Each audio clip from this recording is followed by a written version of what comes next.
한 번 구속이 돼봤잖아요. 두 번 되는 거 엄청 싫거든요. 예. 이번에 들어가면 무죄 판결이 나올 때까지는 계속 있을 가능성이. 그리고 이게 심리적으로도 이게 아니 그리고 저는 다른 걸 떠나서 네. 이왕규 이분은 국회에서 그 증언하는 모습이나 이런 거 보면 너무 뻔뻔해요. 이거 다 오만방자였지. 느끼셨을걸요? 일 가족의 땅에 있다는 이유로 이것을 그 이익을 몰아주기 위해서 만약에 정점을 변경했다. 거기에 과거에 윤석열 전 대통령하고 대통령 후보 경선을 했던 국토부 장관이란 자가 여기에 맞장구를 쳤다. 그래서 원희룡 전 장관도 진짜 나쁜 사람이에요. 이거 밝혀지면은 진짜 이분도 정말 큰 죄를 저지른 겁니다. 아 진짜 V제로가 맞았다면 내란 특검 쪽이 아니라 우리 당의 현역 정치인들은 김건희 특검 쪽에서 오히려 여기서 많이 걸릴 거다. 걸릴 수도 있겠다. 여기서 많이 그 어떤 수사 대상이 될 수도 있겠다라는 이야기가 지금 당에서 돌고 있죠. 이제 이 16개 혐의가 26개가 될지 36개가 될지 몰라요. 지금도 뭐 평택항에 뭐 마늘이 들어왔네 어쩌네 막 이런 거 말도 안 돼. 전 너무 충격적이고 경악스러웠던 게 동네 잡범들이 하는 일이에요. 진짜 나쁜 놈들 중에서 나쁜 놈들이 하는 거예요. 한없이 가벼운 정치 토크쇼 장르만 여의도 7월 7일 월요일 순서 시작하겠습니다. 반갑습니다. 정프로고요. 주말 사이에 많이들 더우셨지요. 아 정말 더웠습니다. 서울도 더웠고 하여튼 전국적으로 매우 더웠는데 이 더위가 7월 8월 내내 이어질 것 같아서 지구가 좀 많이 아픈 것 같습니다. 지구 생각도 좀 하면서 우리도 소비도 하고 방송도 좀 하고 해야 될 것 같습니다. 이렇게 더울 때는 시원한 에어컨 아래에서 장르만 여의도 보시면서 밖에 안 나가시는 게 그래도 좀 더위를 피하는 방법이 아닌가 싶긴 하고요. 오늘 저희 장르만 여의도에 정말 월요일 순서로는 드물게 단독 특종이 하나 예고가 돼 있습니다. 매우 큰 특종. 예, 기대하셔도 됩니다. 기대하셔도 좋습니다. 불안하다. 자 오늘 특종 함께 해주실 세 분 모시겠습니다. 아유 오셨습니다. 국민의힘 전 대변인 박상수 대변인님 어서 오십시오. 예, 반갑습니다. 네. 오늘 중요한 걸 가져왔습니다. 중요한 걸 갖고 왔습니다. 네. 자 그리고 더불어민주당 강성필 부대변인님 안녕하십니까 강성필입니다. 오늘 특종 기대하겠습니다. 예. 기대만 맨날 하지 말고 좀 하나 갖고 와요. 아니 여당은 항상 비밀을 유지를 해야 되잖아요. 그런가요? 신비주의야. 그리고 특종 내기 참 어려운 상황이죠. 개혁신당 김성열 특보님 어서 오십시오. 네, 김성열입니다. 네, 반갑습니다. 김성현 특보님은 특보님이 특종이에요. 아 그래. 그러니까 내가 이거 띄워드려야 돼. 특보님이 특종이에요. 아유 감사합니다. 빨리 출마 선언 하시. 여기서 예, 출마 선언 직접 하시. 전당대회 출마 최고위원 출마. 최고위원 출마. 최고위원 출마요? 개혁신당 개혁신당 원내 최고위원 5당. 출마. 원내 5당의 최고위원 출마. 최고위원 거의 몇 명이에요? 그런 거 묻지 마세요. 저희 이제 3명 뽑을 건데요. 네. 저희 27일에 전당대회가 예정돼 있어서 이번 달 27일. 예, 진짜요? 예, 그래서 다음 주에는 제가 당직을 사퇴해야 돼가지고 아 그래요? 전 당대표 공보특보를 한번 불러주시면 감사하겠습니다. 그렇습니까? 야, 그래도 다행히 경쟁률이 많이 좀 낮아졌겠네요, 그죠? 아니 근데 의외로 나오시겠다는 분들이 꽤 있으신 걸로. 이거 웬만한 사람 다 빠져나갔잖아요. 아니 근데 우리 야 아프다. 다음 이래서 주에 여기서 얘기 안 하려고 그랬어. 다음 주에는 전 공보특보 말고 개혁신당 최고위원 후보 이렇게 후보라고 써주셔야 돼요. 후보. 감사합니다. 공무원 그러면 나갈 때 기타금 있나요? 네, 기타금 있죠. 얼마예요? 얼마요? 저희는 타당비에서 좀 많이 쌉니다. 예. 네, 최고위원 지금 1,000만 원으로 돼 있는. 1,000만 원? 그래도 1,000만 원? 좋다. 다니는 천이구나. 여기는 거의 5천 정도예요. 그러니까. 제가 일시불인가요? 떨어져도 1,000만 원 내는 거죠? 그렇죠. 당의 기타금은 네. 안 돌려줘요. 예. 그걸 가지고 전당대회를 준비하는 거예요. 맞아요. 근데 그렇죠. 1,000만 원이면 사실은 그거 가지고 준비하는 데만 거의 다 쓰여요. 1,000만 원이면 크루즈 여행 한번 갈 걸 포기하시죠. 지금 무슨 소리 하는 거야? 지금 전당대회 나간다는 사람한테. 크루즈 여행. 여름에 크루즈 여행 한번 가실 걸 포기하고. 나 오늘 박상수 대변인 그 특종이 불안불안합니다. 그래요? 뭐 열심히 하겠습니다. 이런 말 하고 끝내면 안 됩니다. 네. 괜찮아요. 와, 기대해도 돼. 크루즈 대신 선택한 최고위원. 네. 자, 그리고 오늘 뉴스는 신영 기자님이 정리해 주시겠습니다. 안녕하십니까? 네, 반갑습니다. 네. 자, 그러면 일단 특종 나오기 전에 뉴스들 한번 짜잘짜잘한 거 한번 가볼까요? 네, 그 전에 박상수 대변인 마이크 좀 앞으로 해달라는 네. 제작진의 요청이 있었습니다. 네. 감사합니다. 그래도 박상수 대변인 목소리가 워낙 커갖고 다 어지간한 잡혀요? 잡혀요? 들어가긴 해요. 네. 자, 일단 윤석열 전 대통령에 대해서 구속영장이 청구가 그렇습니다. 됐죠. 주말에 더웠는데 가장 또 뜨겁게 만든 뉴스였죠. 토요일에 내란 특검에서 윤석열 두 번째 소환 조사를 했고요. 네. 일요일인 어제 구속영장을 청구했습니다. 수사 개시 18일 만에 이루어진 초고속 영장 청구고 석방된 게 지난 3월 7일인가 그래요. 그러니까 한 넉 달 만에 지금 다시 구속의 갈림길에 섰다라고 보면 되겠습니다. 영장 실질 심사 일정 아직 안 나왔는데 아마 내일이나 뭐 모레 빠르면 내일 정도에 잡힐 것 같고요.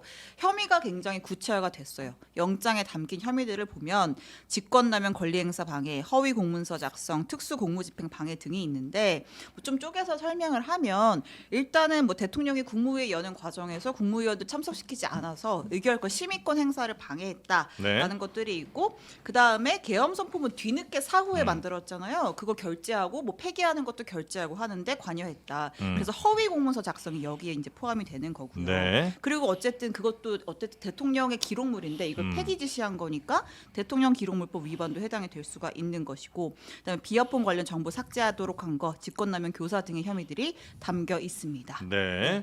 이런 혐의 등으로 인해서 다시 이제 구속영장이 청구됐는데 네. 요 정도면 충분히 그 혐의에 대해서 구속영장이 받아들여질 가능성이 높습니까? 그래도 네, 법률가시니까. 일단은 네, 그래도 법률가 맞습니다. 예. 네, 그런데 그래? 어쨌든 그나마 법률가시네.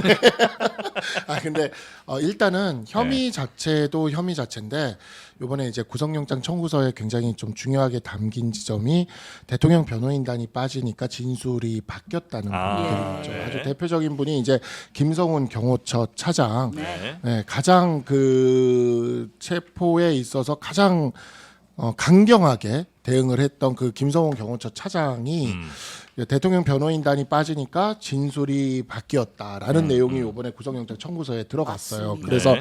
이러한 부분은 굉장히 중요한 부분으로 평가될 수밖에 없는 게 구속되지 않고 그대로 있을 경우 이전 증거 인멸의 시도를 할 수가 있다라고 하는 것에 대한 일종의 반증이 되거든요. 네. 네, 영장의 경우에 있어서는 혐의의 중함도 중요하지만 영장이 그 인용됨에 있어서는 바로 이 증거 인멸의 우려와 굉장히 중요하죠. 예, 그 다음에 도주의 우려 이 두 가지가 굉장히 중요한 포인트예요.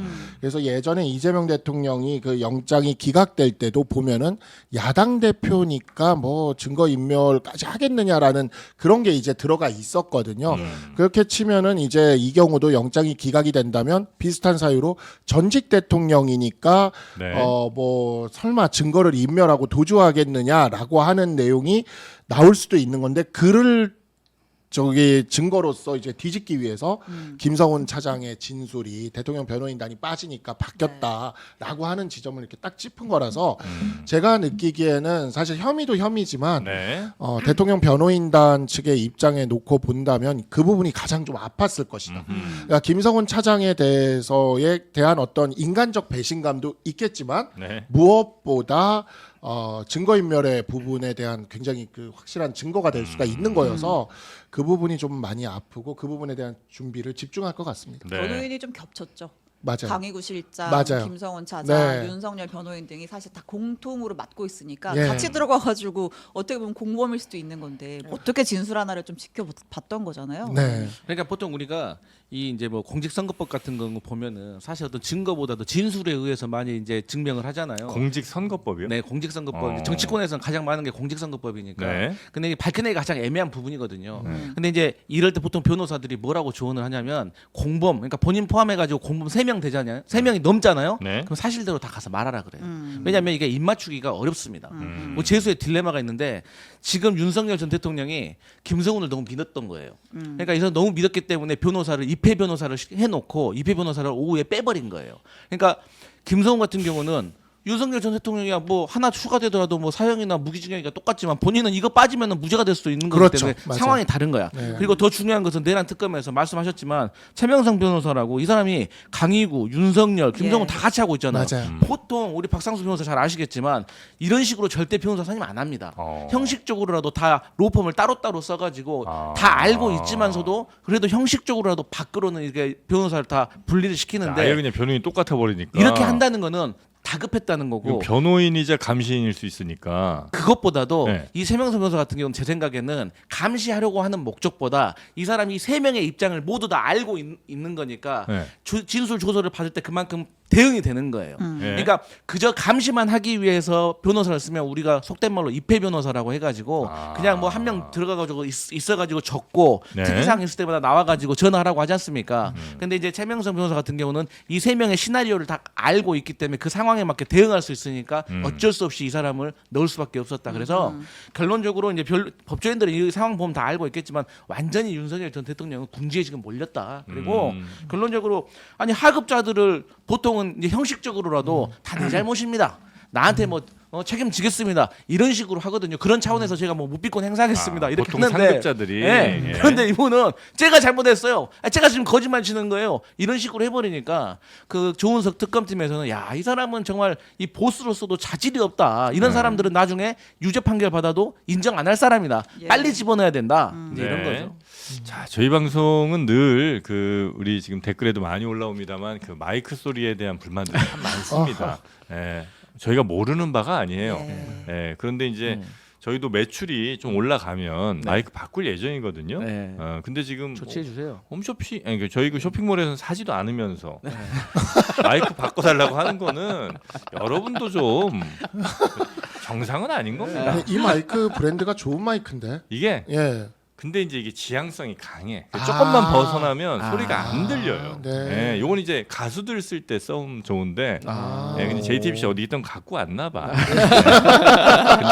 근데 여러분이 조금 더 힘을 내주시면 저희도 마이크 조만간 바꾸겠습니다. 그럼 신경 써서 저도 말씀을 드릴게요. 네. 그 지금 보면요 이제 시작이에요. 네. 이게 사실은 앞서서 뭐 죄수의 딜레마도 말씀 주신 것처럼 한 명 한 명 이제 자기는 살아야 되겠다라는 게 나오기 시작해요. 그리고 이거는 모두가 입을 맞출 경우에는 사실 상관이 없는데 한 명이라도 이야기를 하기 시작하는 순간 다 뚫립니다. 예. 근데 이미 사실은 뚫렸어요. 누가 뚫렸어요? 강의구 전 부속실장이 계엄 선포문에 대해서 나중에 그거를 다시 서명하려 했다. 네. 뭐 이런 얘기를 해버렸잖아요. 다시 만들어서 예. 예. 그거부터가 시작이에요. 이제 그게 나오기 시작하니까 야 그럼 이제 나도 저기서 다 불면 나 혼자 거짓말하면 나만 가중 처벌이잖아 라는 게 되거든요. 그럼 이거는 막을 수가 없어요. 이제부터 다 뚫릴 거고요. 네. 그리고 앞서서 말씀하신 것처럼 변호사를 다 공통으로 선임하는 게 물론 다 알고 있어서 그럴 수도 있지만 저는 감시의 목적이라기보다는 일종의 보고라고 보죠. 왜냐하면 지금 윤석열 전 대통령이 김성훈 차장 이런 사람들과 직접 통화하기가 어려워요. 이거 예. 직접 통화하면은 증거인멸 그다음에 위증교사 이런 거에 대한 혐의를 충분히 볼 수 있거든요. 네. 그러니까 변호인을 통해서 의사소통도 전달하고 그다음에 보고도 좀 받고자 한 거죠. 근데 이 사람이 나갔다. 그리고 바로 이야기를 했다. 그건 앞서서 우리 저희 박상수 법조인께서 말씀 주신 것처럼 그래도 법조인. 아니 정말로 그분이 나가고 얘기한 거에 대해서는 위증 교사의 위험이 충분히 있다. 그렇다면 이거는 당장이라도 조치를 해야 된다라고 결론이 내려질 가능성이 높죠. 그래서 예. 저는 이 구속영장 충분히 의의가 있고 되게 중하게 다뤄질 것 같다라는 생각이 드네요. 알겠습니다. 이게 누구 발의 진술인지까지는 안 나왔는데, 그러니까 이제 지금 김성훈 차장도 변호인이 없을 때는 입장이 바뀌었다 그러고 지금 특검에서 여러 가지를 뭘 파악을 했냐면 영장에 이런 내용이 있어요. 체포 당시에 체포 저지 그리고 그 체포 저지 혐의 관련해서 윤석열이 그 영장이 재발부된 시점에 김성훈에게 문자를 보내서 당신의 존재 목적은 정치적 진영에 관계없이 국군 통수권자의 안위를 지키는 것입니다. 라는 문자를 보냈다는 내용이 있고 그 다음에 영장 집행하기 나흘 전인가 1월 11일인가 그때쯤에 이제 경호처 관계자들 불러다가 오찬을 한 거예요. 밥을 먹으면서 지금 경찰 특공대 기동대 다 들어온다고 하는데 걔네는 총 쓸 실력도 없는 애들 아니냐. 총은 경호처 니네들이 훨씬 더 잘 쏜다. 걔네 딱 들어오면 총기 갖고 있는 거 싹 보여줘. 라고 얘기를 했다라는 것도 다 이제 진술을 받은 거예요. 특검이. 경찰 오면 총 보여줘. 이거는 너무 그러니까요. 좀 이상하지 않아요? 네. 그러니까 이제 앞으로 지금 말씀하신 대로 이런 진술들이 계속해서 이제 컨트롤이 안 되는 진술들이 나올 겁니다. 사실 네. 수사라는 게 이 정보의 비대칭성을 이용해 가지고 수사기관이 이 사실을 밝혀 나가는 이렇게 접촉해 그것도 나가는 있는 것 거거든요. 같아요. 네, 그런 점들이 있어서 이게 이제 앞으로 나오는 거를 이걸 물어보면 이쪽에 뭘 알고 있는지 모르기 때문에 네. 그에 대해서 불안해하면서 이렇게 하면서 점점 사실이 밝혀져 가는 그렇죠. 거거든요. 내가 불안하니까 내가 알고 있는 거 먼저 얘기하려고 그러고. 그런데 그렇죠. 요거 맞아요. 잡아다가 또 얘기 슬쩍 흘리면 또 다른 애들이 또 불안하니까 자기 알고 있는 거 또 얘기할 거고. 그렇죠. 이렇게 전체적인 그림을 그리는 거죠, 이제. 예, 네. 그 제일 저기한 것 중에 하나가 굳이 묻지도 않는데 얘기하는 경우들이 있어요. 안물안국인데 우린 지금 이거를 궁금해서 물어보고 있는데 갑자기 이쪽 얘기를 갑자기 막 할 때가 있거든요.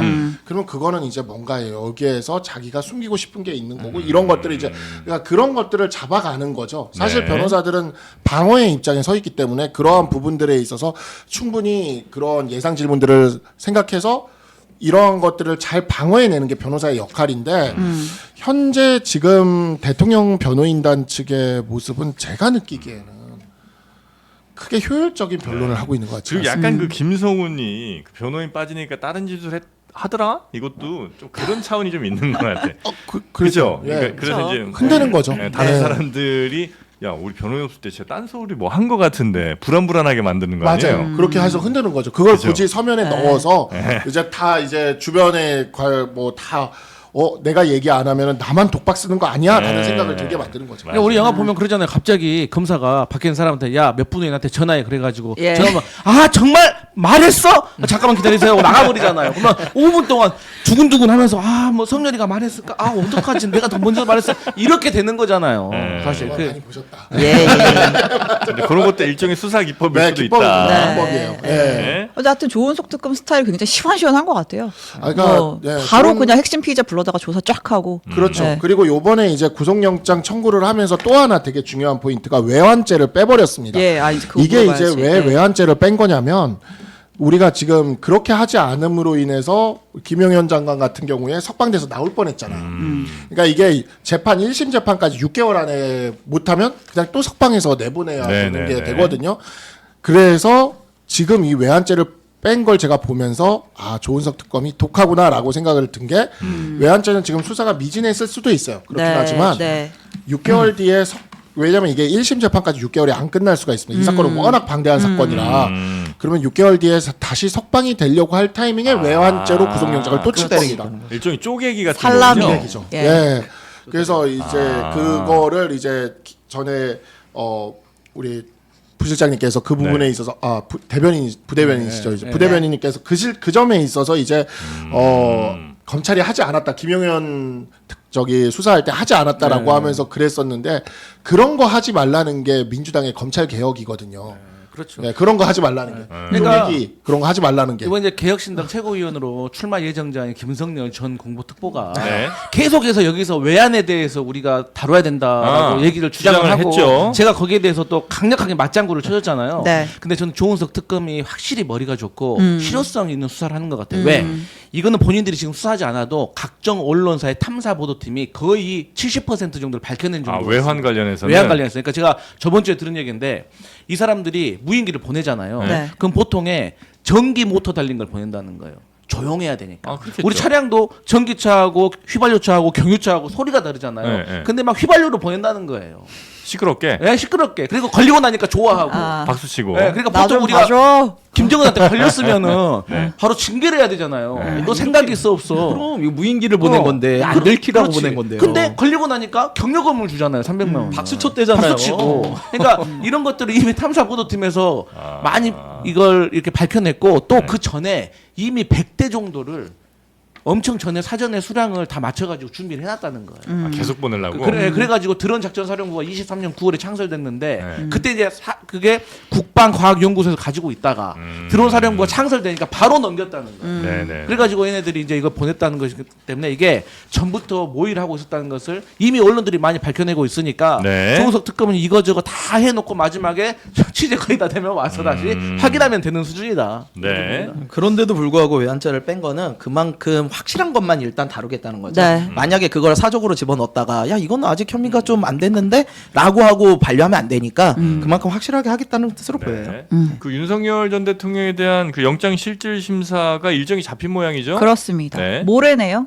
7월 9일 수요일 2시 15분. 아 내일 모레 오후 2시 15분. 네, 그러면은 아마 뭐 수요일 밤늦게 혹은 목요일 새벽 정도에는 결과가 나오겠죠. 네. 그럼 이제 바로 다시 끌려가는 거예요? 그러니까 예, 법원에 가서 영장실질심사 받고 네. 모처에서 대기하고 있다가 네. 네.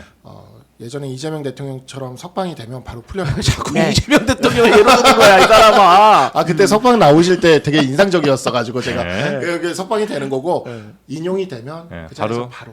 네. 바로 들어갑니다. 근데 이게 무서운 게 뭔지 아세요? 한 번 구속이 돼봤잖아요. 음. 두 번 되는 거 엄청 싫거든요. 예. 아예 처음부터 쭉 들어 앉아 있어야지 그런가 보다 앉아 있는데 한 번 나와서 먹을 것도 다 먹고 다시 들어가려고 하면 이거 엄청 고통스럽습니다. 처음 아예 안 들어가 봤을 상황에서는 네. 뭐 내가 한번 모르죠. 들어가 보지 뭐 이런 네. 생각 할 수도 있는데 한번 그러니까 들어갔다 나오면 이번에 들어가게 될 경우에 아마 못 나올 가능성이 좀 높죠. 그러니까 6개월 있다 나오려고 해도 뒤에 지금 외환죄가 남아있는 딱 혐의로? 남아있고 네. 네. 그러면 재판이 끝나서 만약에 무죄가 되면 또 석방이 되는 거겠지만 예. 유죄가 인정되면 그 형량만큼은 또 계속 있어야 되기 때문에 이번에 들어가면 무죄 판결이 나올 때까지는 계속 있을 가능성이. 그리고 이게 심리적으로도 이게 전략인 게 네. 이게 이제 지금 이거 체포영장 관련해 가지고 막 법적으로 다투고 있잖아요. 근데 이걸 준비하는 변호인들도 맥이 빠지는 게 이거 해결하고 나면 또 이제 외환유치죄 이거 또 준비해야 돼. 또 준비해야 근데 돼. 이것도 만만치가 않아. 그러니까 같이 준비하는 변호인도 그렇고 본인도 심리적으로 위축됩니다. 네. 그리고 이제 본인 또 안에 앉아 있기 때문에 외부와 단절이 돼 가지고 더 자유롭지 못하고 더 중요한 게 뭐냐면 본인이 밖에 나와 있으면 변호사들한테 궁금한 거 있을 때마다 계속 전화하거든요. 예. 어디서 뭐 듣고 나서 야 그거 박 변호사 그거 알아보고 있어? 그래 어떻게 돼서 수시로 체크가 됐는데 이제 안에 들어앉아 있으면은 하루에 한 번밖에 못 만나니까 네. 다음 얘기를 하려면 하루를 또 기다려야 돼. 그러다 보니까 변호사들도 게을러집니다. 네. 그래서 일단은 하여튼 구속되는 이제 내일 모레 밤이나 그 다음 날 새벽 정도에는 아마 결론이 날 것 같고요. 네. 그때 또 저희가 다음 날 열심히 또 전해 드려야 되겠네요. 네. 자, 그리고 다음 소식들도 한번 볼까요? 요 소식은 짧게 전하고만 가겠습니다. 네. 그 이완규 법제처장 있잖아요. 면직안이 제가 그 아. 이재명 대통령이 토요일에 추경 처리 관련해 가지고 국무회의 했잖아요. 네. 그때 이제 면직안을 제가 했다고 하네요. 사실 사표를 쓴 시점은 대선 직전 6월 초에 이제 이완구 법제처장이 사표를 썼었는데 네. 이제 지금에서야 처리가 된 거고 이분 누군지는 다들 기억하실 겁니다. 내란 관련해서 안가 회동에 참석했던 멤버고. 그 비상계엄 관련해서 법적인 여러 것들을 아마 검토했을 것이라고 강력하게 추정되는 사람이죠. 그렇죠. 일단은 뭐 윤석열 전 대통령이랑 오랜 친구로 알려져 있고 그 삼청동 안가에서 그때 이제 김주현 민정수석, 뭐 박성재 법무부 장관, 이상민 장관들과 함께 회동을 했던 인물. 그래서 내란 가담 의혹이 있고요.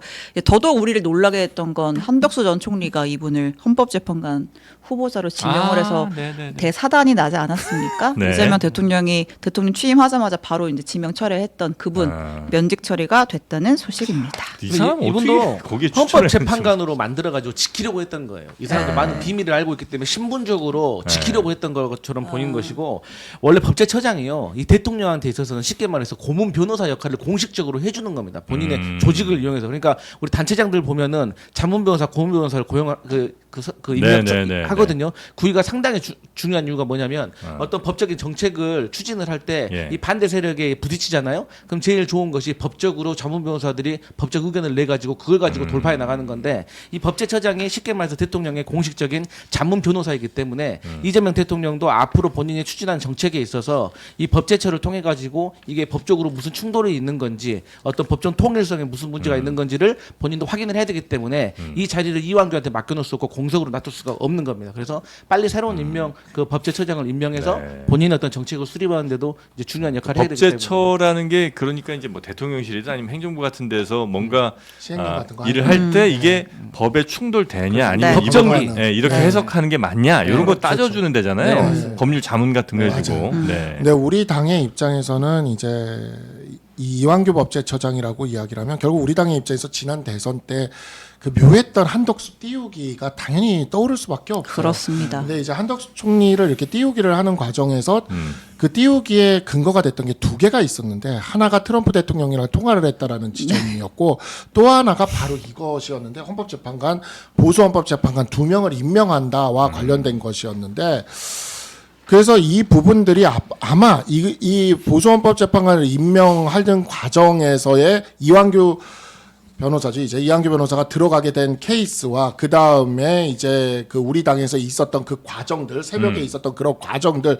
이런 것들, 그리고 그게 한덕수 총리와의 관계, 뭐 이런 것들까지 해가지고 아마 특검 수사를 통해 우리가 지금 현재 예측하거나 알고 있는 것보다 더 많은 것들이 나올지도 모르겠다. 왜 그러냐면 저도 이제 법률가다 보니까 네. 이제 우리 당의 그때 당시에 그 행동을 했던 정치인들 중에서 굳이 묻지 않는데 방송에 나와서 얘기하시는 분들이 있더라고요. 자신들의 그런 행동에 대해서 적법했다라던가 예. 아, 그래요? 이렇게 얘기하시는 분들이 있어요. 누구도 아무도 궁금해하지 않는데 갑자기 나쁜 와가지고 사람들이죠. 갑자기 방송을 하는 거야. 그래서 내가 저렇게 묻지도 않는데 얘기를 할 때는 지금 잠을 못 자고 있는 게 뭔가 예. 있는 것 같다라는 그런 생각이 있다. 드는 거죠. 예, 네. 그래서 아마 이것들도 특검에서 아마 좀 밝혀나가지 않을까라는 네. 생각이 네. 아까 그 우리 신 기자님도 뭐 이완규 그때 이제 현재 재판관인가요? 그 임명하려고 그럴 때 사달이 났었다 이제 얘기를 했는데 네. 진짜 그때 너무 이해 안 됐었잖아요. 어떻게 이완규라는 그 비상계엄에 관련이 매우 있어 보이는 이 사람을 헌재 재판관으로 임명을 할 생각을 다 하나. 아침에 속보 보고 동명이인인가? 맞아요. 네. 그리고 제가 말씀드린 게 이완규를 지켜야 되는 이유가 있는 거라니까요. 아. 신분적으로 갑옷을 입혀주려고 한 거예요. 그러나 실패했고. 네. 당에서도 그래서 그때 그 이완규 변호사가 지명될 때 굉장히 당황해했어요. 사실 예. 당황해했어요. 네. 이게 왜? 라는 생각을 다들 한 거죠. 근데 그 과정 이후에 이제 한덕수 총리에 대한 어떤 대선 후보로 이렇게 띄우는 과정이 있었고 네. 그런 것들에 대해서도 아마 좀 들여다보지 그러니까 않을까 이제 이완규도 싶습니다. 갑옷 씌우러 한 거고 한덕수도 지금 와서 보면은 이 대통령 선거에 출마한 자체가 신분 보장을 받으려고 했던 거예요. 아. 이 내란 공범으로 구속될 위기잖아요 지금. 그러니까 당선 안 돼도 후보만 되더라도 일단 갑옷 하나는 입는다고 생각한 거죠. 아니 결과적으로는 당선까지 되어야지. 당선도 돼? 어차피 너무 후보돼서 떨어지고 나면 네. 물론 이제 후보돼서 떨어지고 나면 조금 낫지 그래도. 그렇죠. 낮긴 네. 하지만 그래도 이 정도 큰 사안에서는 피해갈 수가 없는 당선까지 너무 큰 꿈 아닙니까? 아니 그 근데 후에 얘기를 전당대회 해보면- 나가려고 했을 수도 있죠. 아니 얘기해보면 네. 그쪽 사람들은 국내임 사람들은 진짜로 당선될 거라고 믿고 있더라니까요. 아닐 그래서 것 안 되는 거예요. 예. 우리는 아니, 저는 안 믿었어요.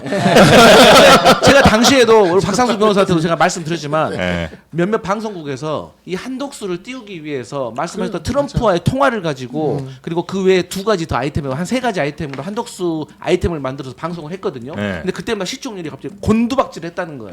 아. 그래가지고 국내임에서도 안 되겠다 한덕수 가지고 이제 이걸로 금방 그러니까 이 뜻은 시청률이 떨어진다는 건 보수 지지층들도 한덕수가 인정이 안 된다는 거거든요. 근데 제가 볼 때 그 전략은 뭐였냐면 대통령 후보 되죠 일단. 네. 그 다음에 뭐 선거는 그냥 예정된 결과도 나왔다 치고 그 다음에 선거 끝나자마자 그래도 전직 대통령 후보였으니까 외국으로 떴을 것 같아요. 아. 왜냐하면 그래도 선거에 관례상. 패배했으니까 예, 아. 외국으로 뜨면 그거 뭐라고 못하게. 근데 출금 걸려 있었잖아요. 아닌가? 출금은 안 출국 걸렸어요. 금지가 네. 선거 운동 기간 중에 걸렸어요. 예. 아. 운동 기간 중에 그러니까 예. 경선 때는 안 걸렸는데 네.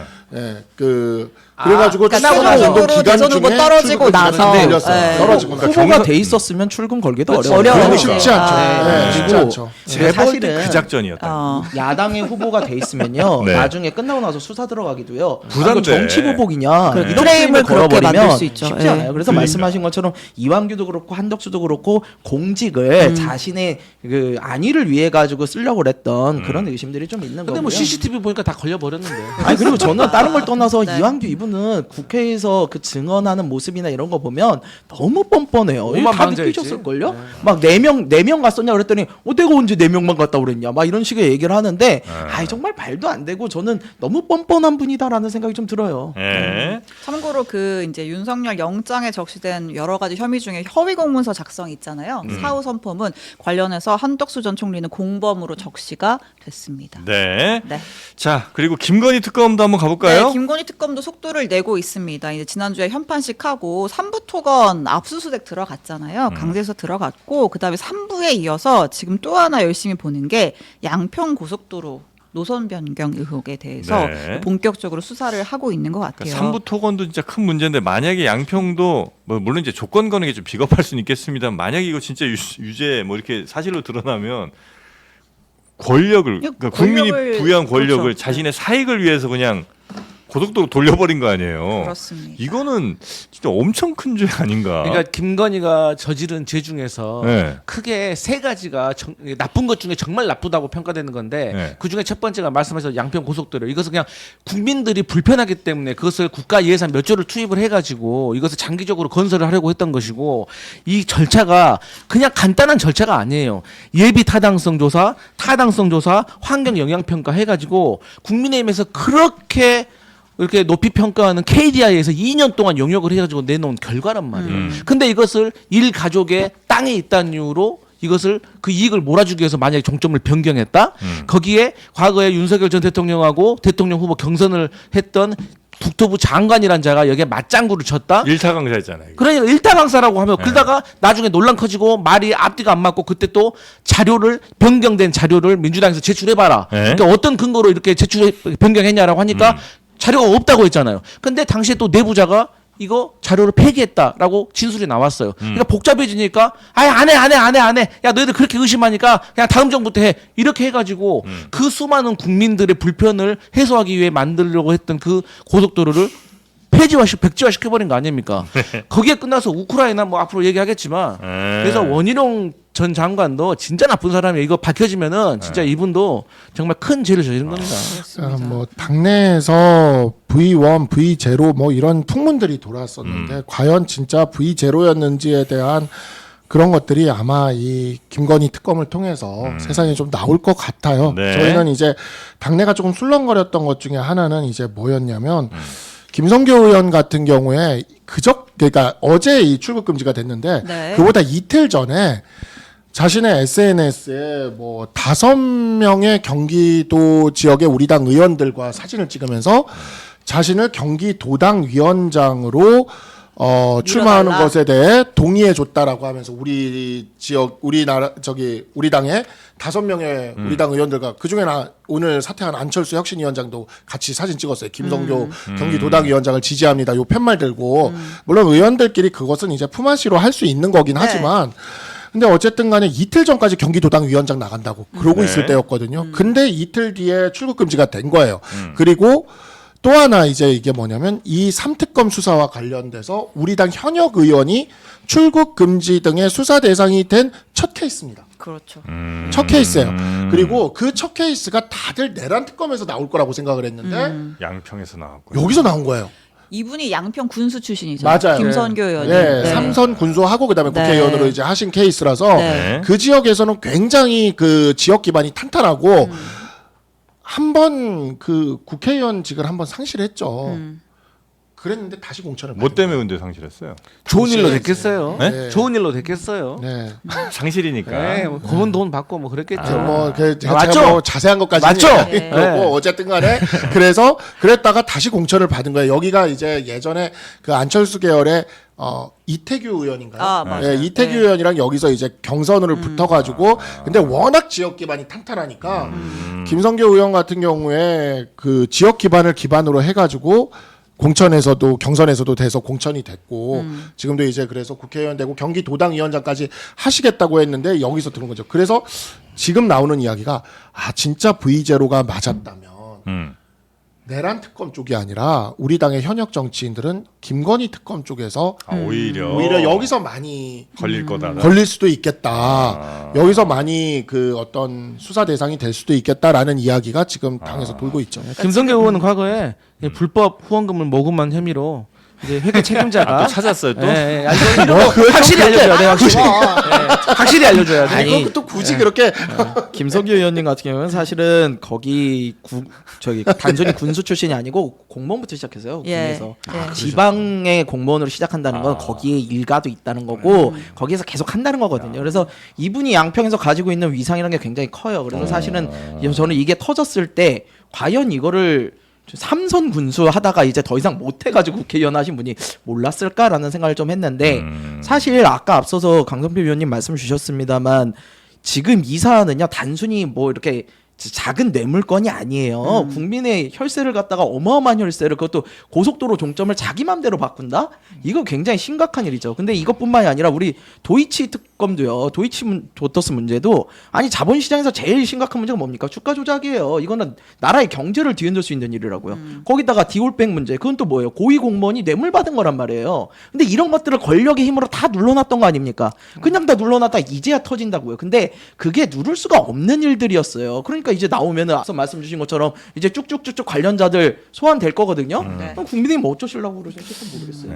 그러니까 원희룡 전 장관이 이 고속도로 문제에 대해서 막 정말 일타강사도 하고 나 정말 그쵸. 자신 있다. 변경될 때 부처의 수장이었고 지금 이제 나오는 붙어보자 막 의혹은 이랬잖아요. 국토부 장관 하던 시절이고 지금 이제 김성교 의원이 원희룡 장관을 통해서 이 노선 변경을 요청했다. 이제 그런 의혹이 불거진 상황인데 말씀하신 대로 원희룡 장관은 나는 이거 내 정치 생명 걸겠다라고 그때 굉장히 당당하게 얘기했었잖아요. 네. 잠깐 볼까요? 아 그럴까요? 예. 저의 정치 생명과 장관직을 걸었지 않습니까? 민주당은 민주당 간판을 거십시오. 이재명 대표 민주당 간판 걸고 붙읍시다. 간판 걸고 한판 붙읍시다. 저때 놓고. 또 제3의 전문가에게 객관적으로 검증받겠다라고 해서 예. 검증도 안 받았어요. 아, 네. 네.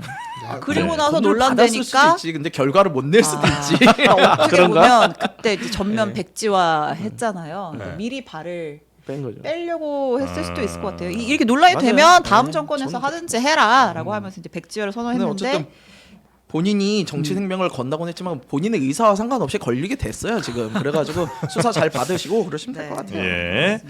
그리고 원 전 장관은 다 지금 출국금지 됐어요. 근데 삼부토건 관련해서도 또 의혹에 연루가 되어 있기 때문에 3부 이쪽도 지금 그 폴란드 네. 포럼 갈 때 우크라이나 재건 사업 관련해서 그 삼부토건 관계자도 데려가 가지고 현장에서 같이 사진도 찍고 한 것들이 뒤늦게 좀 보도가 되면서 관련해서도 뭔가 있는 거 아니냐. 네. 조사를 조만간 소환이 될 것으로 보입니다. 네. 자, 그 김건희 씨는 언제쯤 저 수사 받아요, 근데? 그러니까요.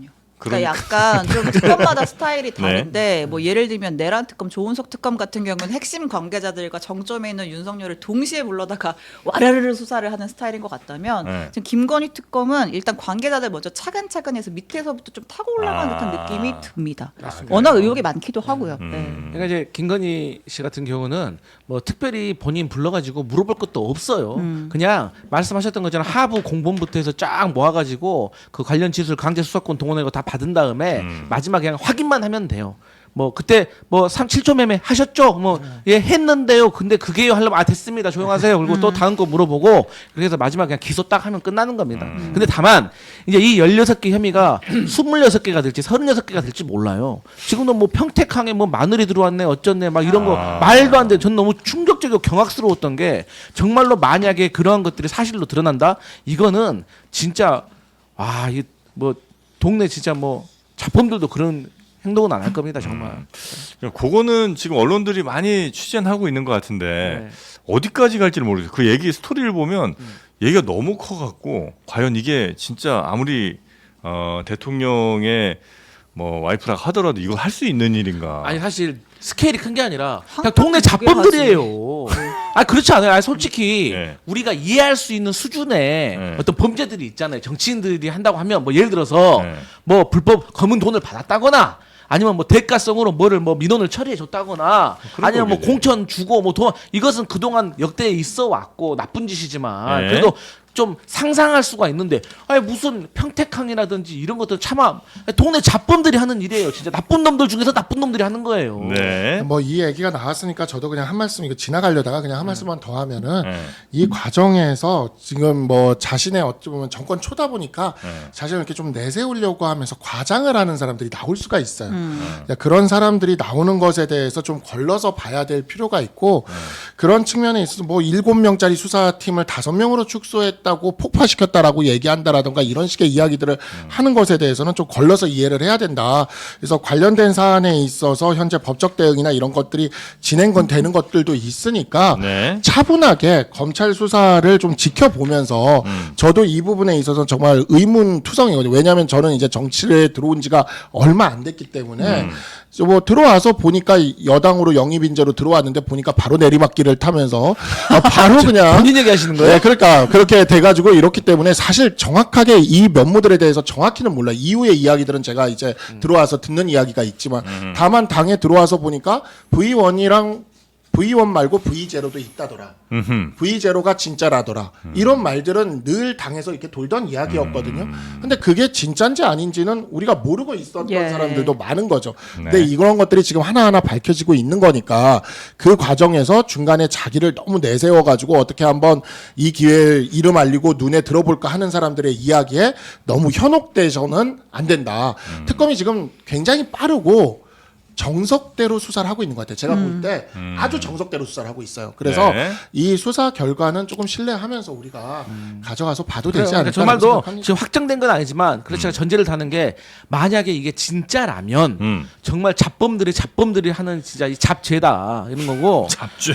이거 사실 양평고속도로도 우리가 네. 조금 잊고 있는 것 중에 하나 포인트가 뭐냐면 이 만약에 이것도 진짜 범죄로 드러난다고 하면 대통령이 22년 5월에 됐단 말이에요. 근데 이게 23년 5월에 일어난 일이에요. 그러니까 정권 잡자마자 바로 이런 어떤 권력 일가의 땅을 가지고 돈을 벌려고 했던 권력형 비리를 시작됐다는 거예요. 이게 진짜 너무 좀 이렇게 작은 거부터 큰 것까지 너무 이렇게 좀 범위가 네. 근데 이게 왜 그런 왜 왜 이거에 아닌 것 대해서 같은데. 앞서서 박상수 대변인께서 그 말씀을 하셨지만 뭐 함부로 믿어서는 안 된다라는 이야기가 좀 전 생각이 조금 달라요. 왜냐면은 근거가 좀 있어요. 사실 김건희 여사와 그 장모 그러니까 그 어머니죠. 그분들이 특히 장모님 같은 윤석열 전 대통령의 장모 같은 경우는 구속이 됐었어요. 현직 예. 대통령의 네, 장모가 네, 구속된 네. 사례가 있었나 싶을 정도로 얼마나 막으려고 그랬겠어요. 그런데도 어쩔 수 없이 구속이 됐어요. 뭘로? 요양병원에 대해서 사무장 쓴 거 아니에요? 사무장 병원하고 그런 거 아니에요? 이거 진짜 해서는 안 되는 일이거든요. 우리나라 건강보험 다 존먹는 일이거든요. 근데 그런 일까지도 하시던 분이란 말이에요. 근데 이 마늘 같은 농산물 이런 거 그러니까 솔직히 말해서 그냥 돈 되면 다 한 거예요. 돈 되면 다 하는 분이다 보니까 제가 보니까 평택항 마늘 충분히 그럴 수 있겠다. 라는 생각이 들고 저는 충분히 의심이 되기 때문에 이런 거에 대해서 오히려 우리가 의심의 눈을 더 크게 뜨고 좀 봐야 된다 이런 생각이 있는 거예요. 마늘만 수입한 거는 맞아요? 그걸 밝혀내야죠. 마늘이 들어왔는지 마늘 외에 뭐가 들어왔는지. 그러니까 마늘 상자 안에 뭘 넣어서 가져왔는지 이런 것도 네, 봐야 뭐 되는데 양파도 있을 수 있고 왜 그러세요 또? 대파도 있을 수 있으니까. 자 그리고 지금 국민의힘이 또 난리가 한번 났습니다.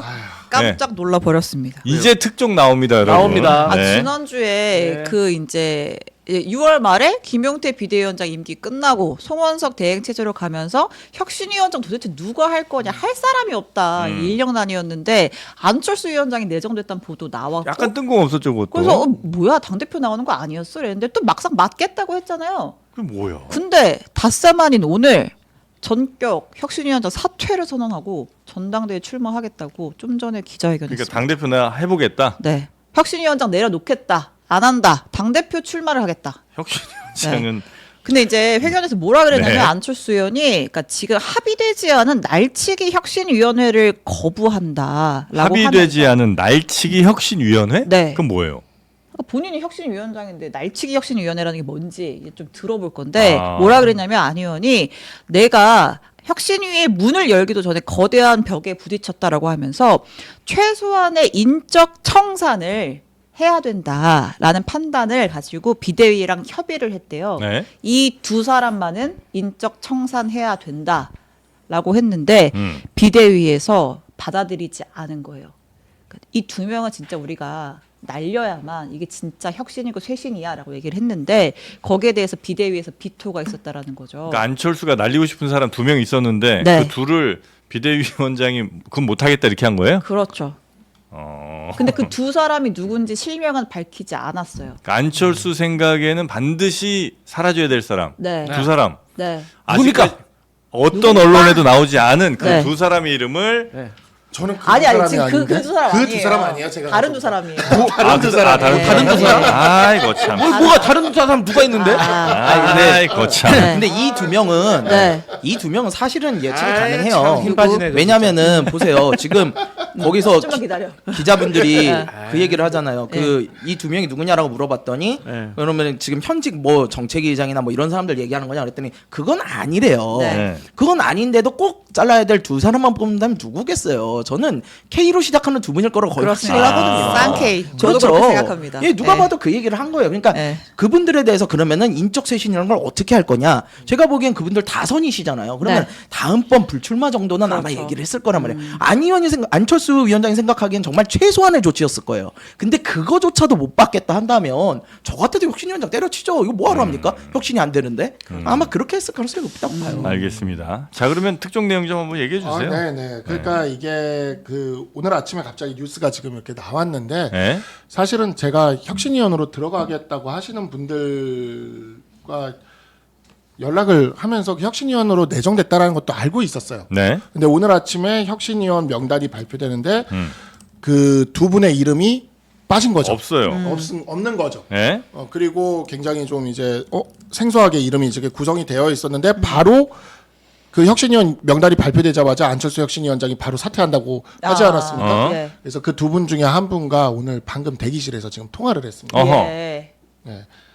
그 아까 지금 정리하면 오늘 아침에 비대위에서 혁신위원 명단을 의결했는데 예. 안철수 의원이 내가 혁신위원장이니까 내가 추천하는 이 두 사람 있어요라고 명단을 내밀었는데 그거를 그 명단이 비대위에서 이름에서 빠진 거죠. 비대위에서. 킬시킨 거죠. 네, 킬시킨 거죠. 왜냐하면은 그 두 분은 이제 혁신위원이 된다는 거를 저도 이제 두 분과 이제 친분이 있다 보니까 네. 특히 그 한 분과는 또 어떤 혁신안을 할지에 대한 구상도 제가 들어보고 그랬었는데 근데 오늘 명단에서 딱 빠진 거예요. 바로 나오는데. 그 두 사람을 그럼 공개한다는 거죠? 예, 네. 그 분이 이제 이재영 전 의원과 예. 이재영. 네, 이재영 저 전 송파 의원. 쪽이시는가요? 강동에. 네, 강동에. 청문회 전사. 예. 두 분 다 네. 천목해요. 네. 또 한 분은 이제 광주에서 출마했던 박은식 위원장. 박은식 위원장. 네. 당협위원장. 이분이 네, 그 당협위원장. 청년의사 뭐 맞아요. 해가지고 맞아요. 임요한 비대위 때 네. 비대위하고 예, 그때도 하고. 네. 그래서 이제 이재용 전 의원과 박은식 위원장이 이제 저랑 다 천목회에서 같이 활동하는 분들이니까 네. 안철수 그 의원한테서 혁신위원으로 이렇게 제의를 해달라는 제의를 받았고. 그다음에 수락도 이제 뭐 할 수 있다는 식으로 이야기를 했고 그랬었는데 네. 그리고 이재용 위원장이랑 그래서 제가 지금 통화를 해보니까 안철수 혁신위원장이 이제 그만두게 된 두 가지가 하나가 이제 혁신위 구성에 있어서 네. 안철수 의원이 원하는 혁신위원 구성을 안 받아줬고 비대위가 두 번째가 인적 쇄신안에 대해서 안 받아준 건데 이 인적 쇄신을 사실 전면에 내세울 거라고 이재용 전 의원이 저랑 이제 이야기를 할 때 혁신위원 내정이 되고 나서 네. 얘기를 할 때 뭐 혁신위원 되셨는데 뭐 하실 거냐 그러니까 인적 쇄신으로 가야지라고 바로 얘기를 하셨거든요. 그래서 저는 이제 사실 그렇게 뭐 2명 딱 찍어서가 아니라 저는 조금 더 강하게 의견을 줬어요. 저는 이제 개인적으로 영남 지역이나 더 영동 많은 지역 사람들을. 네, 이런 지역에 4선 이상 출마 금지를 그냥 당원에다가 그냥 넣어버리자. 그러니까 3선까지만 할 수 있도록 하고 우리 당의 텃밭에서는 3선까지 당에서 그 혜택을 받아가지고 이름도 알리고 3선 의원이 됐으면 4선째는 수도권 같은 데 험지로 나가서 출마를 하고 하는 모습을 보여주는 게 당의 진정한 혁신 아니냐라고 얘기하니까 이제 그 본인 제안한 거는 됐고요. 이재용 전 의원이 난 무슨 얘기 하시나 했네. 그 위원이야 또 위원. 위원적인 요소가 있어. 아니 뭐 잘 끊으셨어요. 아니, 형 때문에 잘렸네. 형 때문에 네, 잘렸어. 네, 네. 어쨌든 그랬는데 그런 것까지도 고려해서 인적 쇄신안을 이번에 무조건 던지겠다라고는 했어요. 근데 이제 안철수 의원도 그렇고 아마 인적 쇄신안을 강하게 밀고 나갈 생각이었던 것 같은데 근데 안 비대위에서 됐구나. 그게 이제 막힌 것 같습니다. 아니 그렇게 안 해줄 것 같으면 저 혁신위원장은 왜 시킨 거예요 안철수를? 그러니까 허수아비 세운 거죠. 김용태 네. 위원장 그러니까 생겼던 안철수 것처럼. 의원이 아직도 그래도 정치를 잘 안철수 모르는 게 의원 뭐냐면 사선인데, 진짜. 내가 안철수였으면 이런 취급받나요? 그런 그 인적 쇄신안에 대해서 네. 그 성원석 원내대표 찾아가지고 쇼당을 보는 게 아니라 그냥 쇼당이요? 1차 발표해버리면 되는 거예요. 예, 우리 혁신위는 누구 뭐 아. 박상수 뭐 김성열 인적 쇄신합니다. 끝이야. 그리고 2차, 3차는 앞으로 추후 더 발표하겠습니다. 커밍 순. 그러다 만약 당에서 안 된다 그러면 이제 그때부터 들이받는 건데. 그때도 들어봐야 되는데 방금 이렇게 오픈돼 버리는 이 과정 자체가 너무 좀 없어 폼이 보여. 없어 보이잖아요. 아, 그러니까 그래서 다 저거는- 만들어 놓고 네. 발표하려 그러면 결국 이 사단이 그러니까 나니까 안철수 의원이 순진했던 거예요. 네. 그러니까 사실 말씀하신 아니 어떻게 것처럼 아직까지 순진하면 어떡합니까? 항상 순진하세요. 예, 끝까지 순진하실 건데, 근데 아무튼 그거에 대해서 먼저 치고 나가가지고 발표를 해버리면, 아니 저 송원석 위원장 얼마나 부담스러워요. 함부로 얘기 못해요. 혁신을 시키겠다는 거 손발 다 자르면은 하지 말라는 거잖아요. 근데 만약에 이대로 해가지고 안철수 의원이 그대로 있어봤어요. 그러면은 자기가 뽑은 혁신위원 들어가지도 못해. 그럼 형 성과 못 내. 그럼 자기는 또 무능한 사람이 되는 거예요. 그러니까 여기서 더 이상 견딜 수가 없는 그러니까 거죠. 순서가 바뀐 게 그 혁신위원장을 사퇴하고 네. 왜 사퇴해요? 그러니까 인적 쇄신한 누구 2명을 자르라고 했는데 안 잘랐어요. 제가 원하는 혁신위원 2명도 안 받았어요. 하면 이게 고자질하는 것 같잖아요. 맞아요. 느낌이. 그리고 왜 사퇴를 해? 그러니까 근데 처음에 딱 발표를 하고 받을 거냐 말 거냐라고 이제 싸워야지. 이건 네, 그분의 여기서 특성이라. 우리가 한 가지 알 수 있는 거는 우리 당의 지금 소위 말하는 저는 요즘에 이제 친윤이라는 표현을 안 쓰고 네. 우리 송원석 비대위원장이 임명될 때 77.5% 전국이 통과됐거든요. 예. 그래서 순도 77.5%짜리 순윤이라고 순윤. 순윤 반한이라고 해요 그냥. 순윤이죠. 지금 그냥. 그러면 정리를 한 번만 할게요. 네. 그러니까 지금 안철수 혁신위가 출범을 하면서 안철수 혁신위원장이 뭐 이재영 의원이랑 박은식 뭐 전 비대위원 등등 포함해서 좀 개혁 소장파들 데리고 혁신위를 꾸리려고 했고 네. 거기서 처음으로 기치를 내건 게 인적 청산이었고 네. 거기서 이 두 명만은 꼭 빼자라고 했던 게 지금 추정되기로는 실명을 까진 않았지만 대선 후보 교체 과정에 책임이 있는 두 사람 KK? 쌍케이 예, 쌍케이죠. 그러니까 권성동 권영세 아니에요. 네. 두 사람에 용감해. 대해서 용감해. 두 사람에 대해서 불출마든 모든 조치를 하자라고 했는데 송원석 비대위가 거부했고 거기에 대해서 안철수는 그럼 나 혁신위원장 안 해 지금 이렇게 돼버린 예, 그래서 상황. 상황 높아요. 예. 근데 어쨌든 이 순윤들은 항상 계획을 세워요. 항상 제가 보면은 예. 이 당에 와서 있는 내내 보면 늘 계획이 있었어. 엑스포 때부터 늘 계획은 있었어. 엑스포 강서구청장 할 거 없이 그냥 계획이 있었는데 지난번 뭐 새벽 당대표 교체, 새벽 후보 교체도 계획이 있었던 거죠. 계획대로 다 안 돼. 그러니까 안철수 혁신이도 이번에 계획이 있었던 건데 그 계획이 지금 안 되는 거거든요. 그러니까 항상 계획은 있어. 제가 너희들은 항상 계획이 있구나라는 생각이 드는데 그 계획이 항상 시작은 창대하나 그 끝은 미약했어요. 그래서 항상 시작은 화려해 창대하게 해서 근데 미약해. 왜 그런가를 이 사람들은 계속 한동훈과 친한 개가 우리를 발목 잡아서 그게 아니라 우리 당에서 그 순윤물이라고 이야기할 수 있는 한 60명 정도의 의원들과 네. 그 주변에 있는 윤호개인 일당들과 그 다음에 부정선거 믿는 이제 그 오키나와 99인 믿고 하는 사람들이 있어요.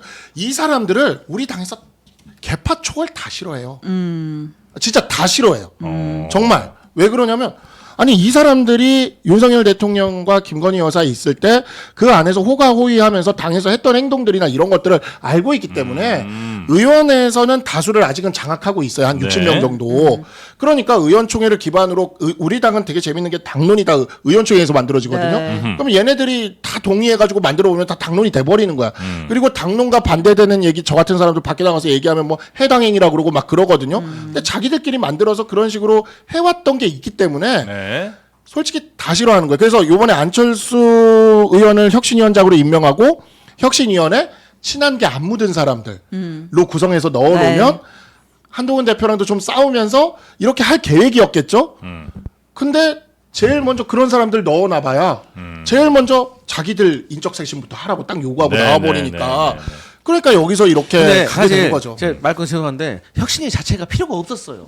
그냥 빨리 전당대회 해가지고 전당대회 나온 사람들이 내가 이렇게 당을 혁신하고 쇄신하겠다. 그치. 그리고 내가 당명도 뭐 이렇게 바꾸겠다. 네. 새로 시작하겠다라고 그런 사람들이 약속을 하고 그 중에서 선택된 사람이 그대로 하면 되는 거예요. 근데 무슨 8월 15일 날인가 전당대회 하는데 무슨 5주 6주밖에 안 되는 혁신이가 할 수 있는 게 뭐가 있어? 애초부터 가능성이 없었다. 김용태가 말할 때부터 저는 이건 좀 아니다. 그러니까 혁신하자는데 반대할 사람 누가 있고 좋은 네. 말이지만 현실성을 좀 가져야지. 저도 그렇게 생각하고요. 그래서 이렇게 지금 당에 그렇게 문제가 심각하고 하시면 저는 한동훈 대표 직접 전당대회에 나와가지고 대표하시고 좀 쇄신을 하셔야 되는 게 아닌가 싶은데요. 그게 안 나와요, 나와요. 또 나와. 지금 그러니까 직업이 지금 출마야. 잠깐만 지금 8월 중순쯤에 뭐, 국민의힘 지금 전당대회 할 것으로 지금 예상이 되는데 나오겠다고 한 사람 오늘 일단 안철수. 네. 네. 나 지금 이거 임명직 혁신위원장 하려니까 못 해먹겠다. 내가 당당하게 선출직으로 당 대표가 돼서 혁신하겠다. 뭐 이런. 어차피 또 단일화 할 거 아니야, 그러면. 지켜보세요. 또 단일화야? 정말 단일화 지겹습니다. 진짜 단일화지 알겠어. 진짜.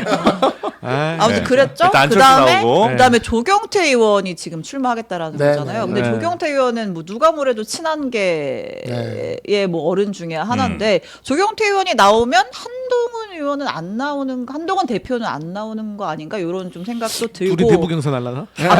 그리고 김문수 전 지사가 지금 나온다는 거잖아요. 아, 김문수 이재명과 슬픈 맞서 이야기네요. 싸울 때가 됐다. 근데 침묵하지 않겠다 뭐 이랬다는 거 아니에요? 대표가 나올지 네. 안 나올지는 그건 이제 조경태 의원은 육선 의원 정도 되시는 분이기 때문에 본인의 뭐 진퇴나 이런 거는 다 본인이 결정하실 수 있는 거고 근데 이제 한동훈 대표가 나올지 안 나올지는 아직 결정이 된 것은 없으나 이번 전당대회에 네. 최고위원 후보나 이런 데에 있어서 한동훈 대표랑 같이 정치하는 사람들이 출마를 할 겁니다. 네, 그렇죠. 저희들이 그러니까 이거를 그냥 그냥 안 나온다 해서 다 전당대회 안 나오고 이러는 게 아니라 출마를 할 것이고 요번에 최고위원 구성이 소위 말하는 그 윤석열 대통령과 김건희 여사만을 따르던 그 사람들이 다수가 돼서 구성될 수 있는 구조는 아니에요 지금.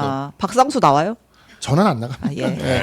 아니 나가도 국회의원님 나가셔. 아니 근데 지금 말씀하신 잘 것처럼 생각하셨어요. 사실 당의 기득권 자체가 그 60명한테 꽉 잡혀 있어요. 자기들이 잘못하고 자기들이 비토를 받아도 그냥 간단 말이에요. 순윤? 예, 그대로 갈 거예요. 그 사람들을 깨려면요 어마어마한 힘이 필요하다고요. 근데 당 대표가 아닌 사람이 이걸 깨기가 되게 어려울 거예요. 그리고 그거에 대한 확실한 의지가 있고 자기 지지층이 있어서 혁신을 밀어붙일 수 있는 사람이 나가야지. 안 그러면 이거 안 바뀝니다. 그래서 그냥 심도 있게 검토 좀 하라고 했어요. 그러면 지금 후보군 중에 순윤이 미는 후보가 있어요? 아니면 또 제3자가 순윤이 미는 있어요? 후보로 제가 지금 생각하는 후보군이 이제 어제 이제 기자들이 알려주더라고요. 네. 그래가지고 아직은 출마 선언이 나오진 않고 있는데 야 이것도 그러면 아직 안 나온 건데. 특종.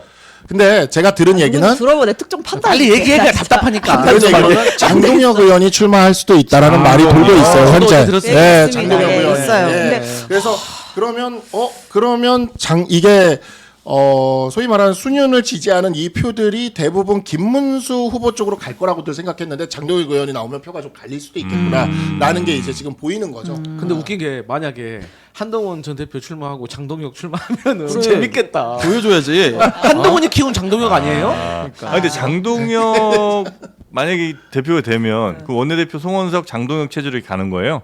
만약에 당 대표가 되면 그렇게 되겠죠. 네. 그럼 완전 다시 이제 도로 순윤당.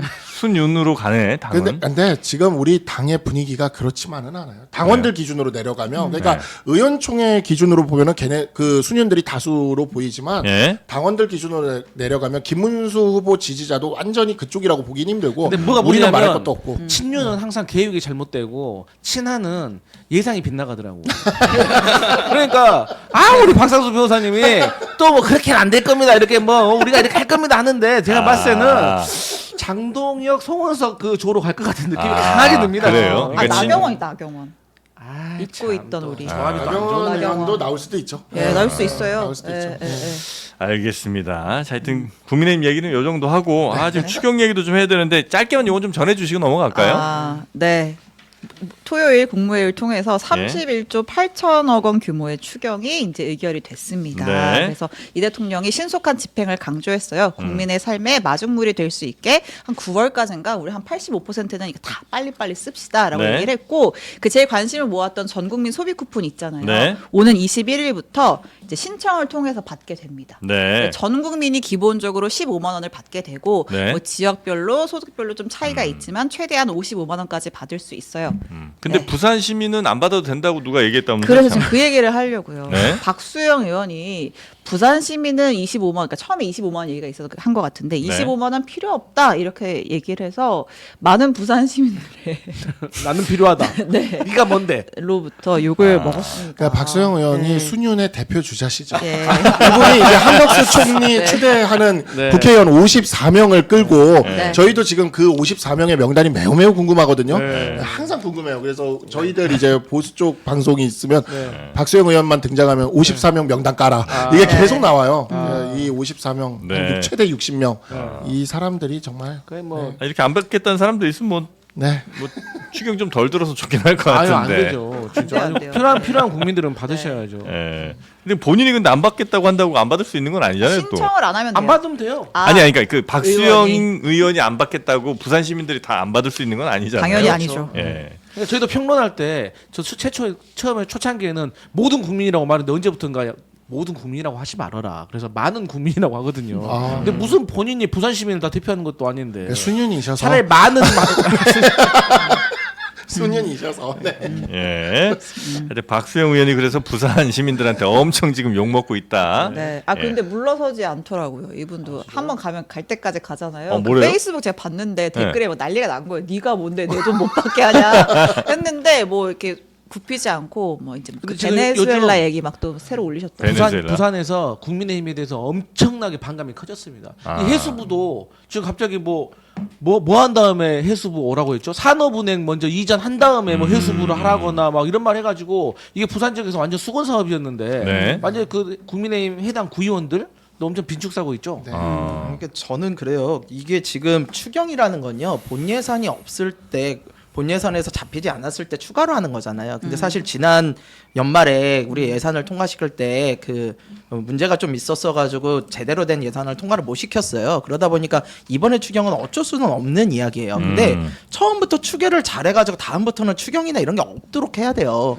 예산을 처음부터 잘 짜지 왜 중간에 못 짰다고 계속 이렇게 해서 추경을 합니까? 그러니까 처음부터 예산을 좀 잘 짜야 되고 저는 민생회복 소비 쿠폰 같은 경우는 요번 한 번은 이제 어쨌든 진행이 되는 거지만 네. 왜냐하면 탄핵도 있었고 그래서 경제가 위축됐건 맞으니까. 근데 다음부터는 이런 일은 저는 좀 지양을 해야 된다고 보는 사람이에요. 왜냐하면 지금 솔직히 우리나라 부채가 너무 많아져. 연말이 되면요 지금 얼마나 그러더라 1,300조 이렇게 된다고 정부 그러거든요. 부채. 예, 정부 네. 부채죠. 그러니까 이런 것들도 감안을 해서 우리 미래 세대나 다음 세대에게 부담이 될 수 있는 부분들에 대해서는 좀 우리 생각을 하면서 일을 해야 된다라는 생각을 네. 합니다. 저도 한 가지만 민주당이 좀 약속해줬으면 저 좋겠다고 특활비 생각을 얘기해야 하는데 되는데. 예, 잠깐만 요거 한 가지만 약속해줬으면 좋겠다고 생각하는데 네. 제가 아무것도 이번에 아닌데 약속을 민생 지원금을 주게 되는 게 네. 사실 이게 1년 이거를 맞춰서 내년 지방선거를 앞두고 민생 지원금을 또 주려고 하는 게 아니냐라는 의심이 우리 당에서는 굉장히 강해요. 잘못된 생각이에요. 그러니까 선거 앞두고는 네. 주지 않았으면 좋겠다. 왜냐하면 그거는 굉장히 그 민심을 왜곡한다는. 그러니까 민주당 지금 그렇게 하지 않아도 충분히 많은 지지를 받고 있잖아요. 그러니까 내년에 선거 앞두고는 주지 않는 것을 좀 약속을 해줬으면 좋겠다. 아니 뭐 선거 없을 때 주는 거야. 뭐 저기 여당으로서 모르겠는데 선거를 두고 하는 거는 그거는 좀 문제가 있다고 저는 생각하거든요. 뒤에 제발 붙이시고요. 네. 제발. 제발 약속해줘. 알겠습니다. 뭐 그런 일 없으면 당연히 안 하죠. 알겠습니다. 그리고 뭐 뉴스까지는 아닌데 하여튼 그 방금 말씀하시려다 말았던 거 특활비. 네, 특활비. 그러니까 특활비가 법무부 검찰 쪽에도 이제 갔다는 거죠. 다시 생겼다는 거죠. 부활. 그렇죠. 근데 이제 대통령실, 뭐 법무부, 감사원 네. 특활비가 근데 이번에 다 다시 삭감했다가 부활했다. 다시 이번에 살아나는 걸 두고 이제 국민의힘에서는 야 니네 이럴 것 같으면 왜 삭감했냐라고 하는데 민주당에서는 자, 첫 번째. 저희는 짧게 부탁드립니다. 그냥 무조건 일괄 삭감했던 게 아니라 쓰라 이거예요. 당연히 필요하니까. 네. 하지만 쓰고 난 다음에 보고를 하라 이거예요. 출처라든지 뭐 이런 한두 거. 번. 그리고 네. 쓰는데도 방법이 정해져 있단 말이에요. 현금으로 뺏어줘도 안 되고. 투명하게 써라. 네. 카드로 써라. 아니 절차대로 쓰라 이거예요. 예. 근데 현금 빼가지고 막 줘버리고 그다음에 이것을 비밀 수사할 때 써야 되는 거잖아요. 네. 근데 일괄 지청이라든가 막 지검에다가 뭐 전기 뭐 추가 수당 주듯이 막 이렇게 일괄적으로 주는 건 안 된다는 거예요. 네네네. 그리고 검찰총장 쌈짓돈 쓰듯이 안 된다. 비밀 수사할 때 블랙 요원들한테 학교학금하고 블랙 요원들한테 영수증 받으면 그게 블랙 요원이 돼요? 그러니까 내가 이게 투명하게 쓰는 거면 그게 예산이에요. 특활비는 그런 비밀 수사나 블랙 요원들한테 쓰는 거잖아요. 근데 블랙 요원들한테 블랙 요원 이름 받고 영수증 받고 사인 받고 그 국회에 다 제출하면 그 명단 다 들어가면 그게 블랙 요원이 되는 거예요? 그럼 그 순간에 공개되는 거예요. 좋습니다. 그러면 그 네. 블랙 요원들 말고 이영렬 전 서울지검장은 뭐 블랙 요원이었어요? 근데 이분은 돈 봉투 만찬하고 그런 거예요? 그러니까 블랙 요원에게 쓰는 것까지 전액 삭감을 한 거잖아요. 그러니까 전액 삭감. 제대로 안 쓴다고 하니까. 아니 근데 알겠습니다. 그거는 제가 네. 알기 때문에 한 말씀만 드릴게요. 네. 블랙 요원에 대한 예산은요 국정원에서 가요. 그리고 국정원 예산은 공개하지 않습니다. 그리고 국정원에서 다 나눠줘요. 경찰도 나눠주고 저희 방첩사도 나눠주고 국정원이 우리나라의 모든 블랙 요원에 대한 예산을 거기서 쥐고 있어요. 그러니까 네. 그 예산을 건드리자는 건 아니고요. 맞습니다. 그리고 특활비 부활시켜도 좋습니다. 필요한 데는 써야죠. 근데 의심이 있었으면 그래가지고 지난번에 삭감을 했으면 뭘 해야 되냐면 우리 특활비 어디다 쓰겠다라는 투명하게. 명시를, 네, 좀 확실하게 해가지고 주세요. 그래서 우리가 말씀하신 대로. 사용 내역 공개하고 감사 체계 구축하고 네네네. 검찰 개혁 이후에 하겠다. 그렇게 하세요. 사실 네. 민주당 내부에서도 반발이 있잖아요. 지금 검찰 개혁하겠다고 하면서 검찰 특활비부터 부활시켜 주는 게 맞냐라는 반발이 있어서 말씀하신 대로 이제 부대 의견을 뭐 달았다고 하죠. 개혁이 완수된 이후 네. 뭐 이렇게. 예. 이제 뭐 검찰이나 뭐 저 말씀하신 국정원에도 블랙 요원들이 있습니다만 우리 초원에도 블랙 요원들이 있습니다. 네. 우리 저 흑염소. 야 초원에. 블랙 대본이 고트. 없는데 어떻게 이게 가능하지? 블랙 고트라고 국내산 토종 흑염소가 우리 들판을 뛰어다니고 있어요. 블랙이네. 이들에게 주는 먹이만큼은 최고로 줘야 됩니다. 특활비 줘야 됩니다. 고트네 고트. 예, 이 고트입니다. 나도 그래서 블랙 요원이 만든 거 먹어봐야겠다. 네, 이 토종 흑염소 한번 여러분 쭉 한 포씩 드시고 힘내시기 바랍니다. 예, 국내산 토종 흑염소 검은 보물이라고도 불립니다. 블랙 트레저죠. 블랙이라 다르네. 예, 이거 봐. 몸에 좋다니까 다들 먹는 거 봐. 그렇습니다. 아니 네. 갑자기 먹고 싶어졌어. 제가 저희 어머니가 저를 임신하셨을 때 네. 흑염소를 그래 많이 드셨어요. 아유, 그래가지고 이게 저는 건강하잖아. 지금도 그래서 흑염소를 먹잖아요. 네. 그러면은 몸이 좀 따뜻해지는 것 같고 아, 막- 우리 민주당의 또 최고령 정치인 네. 권노각 고문도 아. 이 흑염소를 날마다 드신다는 거 아닙니까? 그 식사 대용으로 드신다고 그러니까 그러는데. 95세에도 이글을 한다는 거 아닙니까? 아, 그거 얼마 전에 크게 신문에 났었어요, 실제로. 네. 요거 요거 의원 대단합니다. 제가 오늘 약간 감기기가 좀 있었는데 아, 끝났어. 지금 먹으니까 네. 힘이 바로 싹 나요? 오네요. 이거 너무 플라시 아니에요? 골프 치러 가세요. 잘한다. 네. 자, 그래서 요 토종 흑염소 진에게는 흑염소 왜 날 안 줘? 흑염소가 먹고 싶어서 자꾸 나만 뭐 안 줘? 흑염소가 여자한테 더 좋아요. 네. 이상한데? 그래서 뭐 녹용, 홍삼, 마가목 등 20가지 약재로 저온 추출을 했고요. 네. 색소, 감미료, 당분 일체 넣지 않은 겁니다. 그래서 요거는 통째로 흑염소가 그냥 이 정도면 한 무릎 정도는 여기 들어가 있다 생각하시면 돼요. 네, 그쪽에 발목 하나 들어갔고요. 예, 그러니까 대단하다. 통째로 우려낸 식육 추출 가공식품. 예, 기력 떨어지기 전에 네. 장르만 이벤트로 2+1 무료 배송에 일주일치까지 더 드리는 행사 놓치지 마시고요. 네이버에서 웰스앤 헬스를 검색하시거나 저 영상 하단에 더보기 링크를 찾아가시면 되겠습니다. 아유, 반갑다 염소야. 이렇게 또 만나네. 예전에 친했거든요 저랑. 아니 이런 말이 있어요. 여성은 네. 평생에 흑염소 한 마리는 먹어야지 건강해진다 이런 말이 있습니다. 그래요. 예, 사랑하는 여성에게 선물하면 좋습니다. 아유, 여성에게 더 좋군요. 네. 네, 여성에게 좋은 게 남성에게 안 좋을 리가 없고요. 블랙이니까. 네, 고맙습니다. 대표이사의 강성필이 있는 거야, 이게? 자, 하여튼 진짜 잘해. 모르는 거 같아. 저 진짜 좋아해요. 자, 세 분은 여기서 보내드리고 잠시 후 저희는 양부남 의원 모시고요. 그리고 그 뒤 시간에는 여러분 진짜 고민되는 거를 오늘 한번 저희가 해결해 드릴 테니까 그까지 쭉 같이 해주시면 좋겠고 세 분은 여기서 보내드리겠습니다. 대단히 고맙습니다. 감사합니다. 네.